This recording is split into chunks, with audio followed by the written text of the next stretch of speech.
Boa tarde, vereadores, vereadora, população que nos acompanha, imprensa. Nós, enquanto Câmara Municipal, tivemos mais uma vez aí, através da nossa mesa da Câmara, a responsabilidade de optar pela prorrogação da suspensão dos trabalhos presenciais, considerado esse momento de pandemia que nós estamos vivendo. E muito se comentou acerca disso nas mídias e nas redes sociais desse último final de semana, por uma suposta contradição dessa casa com a volta às aulas. É sempre importante a gente esclarecer que a determinação da volta às aulas, ao que eu me oponho e tenho clara e enfática posição quanto a isso, não passou pelo crivo do Legislativo. Foi determinado por um decreto da prefeita e da secretária de Educação.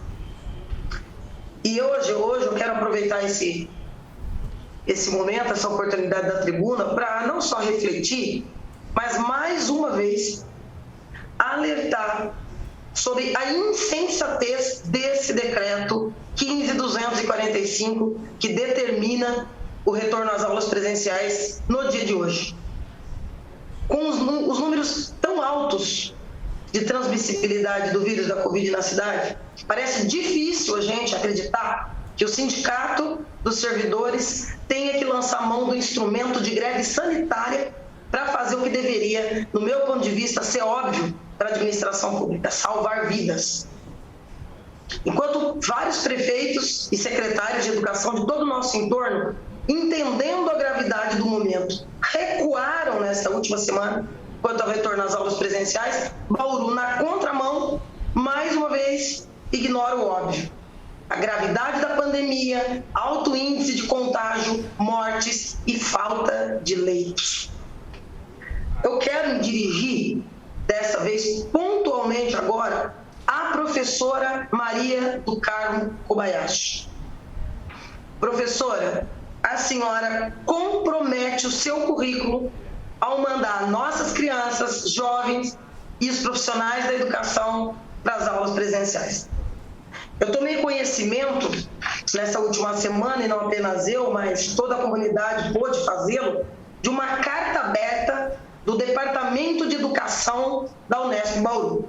Eu vou tomar a liberdade de ler um trecho que eu destaco como um dos mais importantes desta carta. Aspas.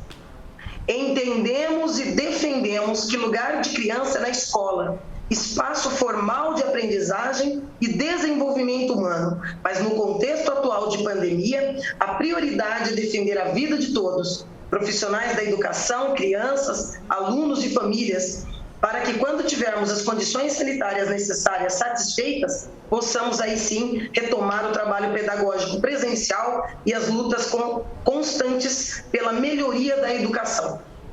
Cabe ressaltar também nossa solidariedade aos professores, gestores e funcionários das escolas que têm se posicionado em favor da preservação da vida e, consequentemente, contra o retorno às atividades escolares neste momento.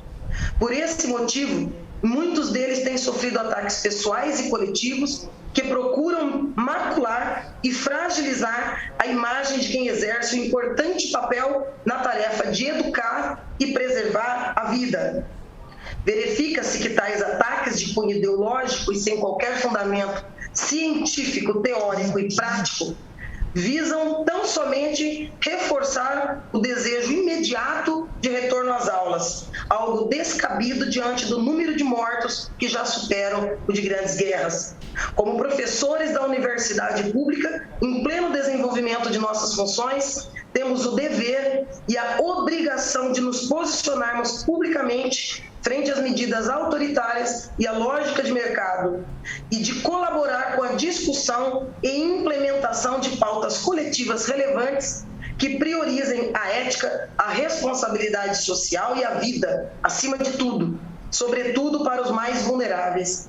Vimos nos posicionar publicamente porque, pela própria exigência da profissão, temos a oportunidade de constantemente ter acesso aos espaços educacionais estratégicos, à ciência, à tecnologia e aos conhecimentos sociopolíticos e socioambientais contemporâneos. Fecho aspas aqui. Esta é a carta divulgada pelo Departamento de Educação na última semana. Salvo prova em contrário, secretária Kobayashi, este é o departamento da universidade onde a senhora consolidou seu conhecimento teórico e científico como uma profissional da educação.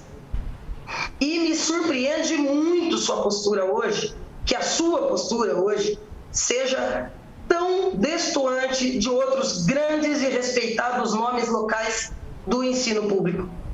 Aliás, aos quais a senhora se somava até poucas semanas atrás, para agora passar a ser a secretária de Educação de um governo que, mais uma vez, nega o óbvio, inclusive a gravidade do vírus e os impactos fatais que essa volta às aulas provocará na nossa comunidade escolar e também na nossa cidade.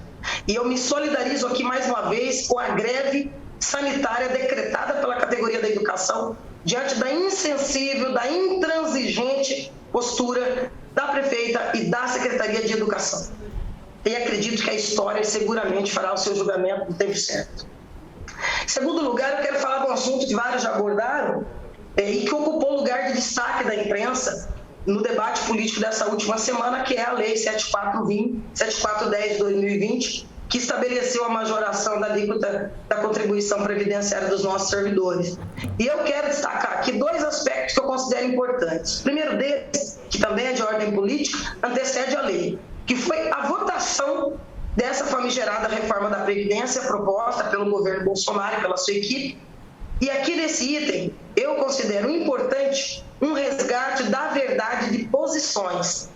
Os 3 deputados que se reivindicam de Bauru, Rodrigo Agostinho do PSB, Capitão Augusto do PL, Vinícius Carvalho do Republicanos, votaram contra o interesse dos trabalhadores e disseram sim para essa reforma ou deforma da Previdência, que é o que estamos levando para esse debate agora, que pode impor uma alíquota de 14% de uma vez aos nossos servidores do município. O segundo aspecto que eu quero destacar, que também já foi abordado aqui por outros que me antecederam, é que a aprovação dessa Lei 7410 de 2020 é perfeitamente legal e constitucional.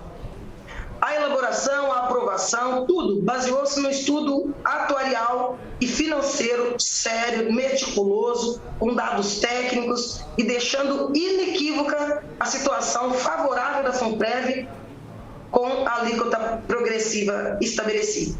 E nesse aspecto aqui, eu considero que inconstitucional é a decisão da Secretaria Nacional de Previdência, que não emitiu o certificado de regularidade previdenciária do município. E, a nosso ver, não há outro caminho possível ao município que não seja uma medida judicial urgente contra essa medida que é ilegal como medida federal. Eu assino embaixo o documento lido pelo primeiro secretário, encaminhado pelo SINCER a essa casa. Os nossos servidores, todos eles, já se encontram sem aumento, sem recomposição salarial de perdas nem da inflação há tempos. E isso a gente não precisa nem mencionar ainda a perca com a decisão judicial que retirou o benefício dos R$60 e que vai atingir, impactar negativamente, já está atingindo, impactando negativamente um número considerável de famílias de servidores da nossa cidade. E que é um outro assunto que com certeza nós vamos acabar tendo que debater. Um terceiro e último ponto, ainda nessa minha fala, que eu quero aproveitar para debater, é sobre a cultura e a nossa classe artística local. Nós tivemos uma audiência pública na última sexta-feira envolvendo vários secretários, sobretudo a de cultura, e mais de 50 representantes das entidades da cultura viva da nossa cidade. Teatro, música, dança, leitura e tantas outras matizes do mundo cultural. Me preocupou muito, não só a mim, mas a outros que acompanharam a audiência, também, sobretudo a classe artística, o viés legalista e o preciosismo jurídico que parecem estar pautando a dinâmica da secretaria, que cumpre um papel fundamental no desenvolvimento cultural da nossa cidade. E não é só isso, né? São vários aspectos que nos preocupam.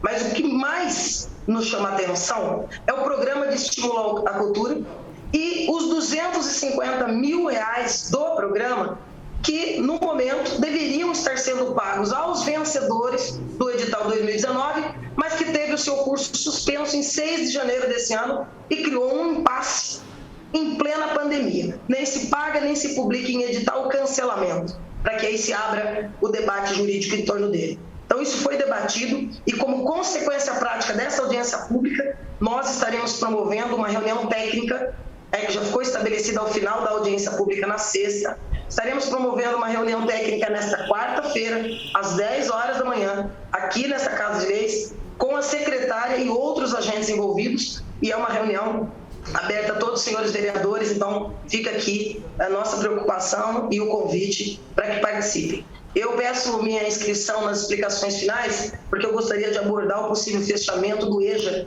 do Colégio Aníbal de França, que é outro assunto que me preocupa e preocupa muito a comunidade escolar. Obrigado, presidente. Muito obrigado.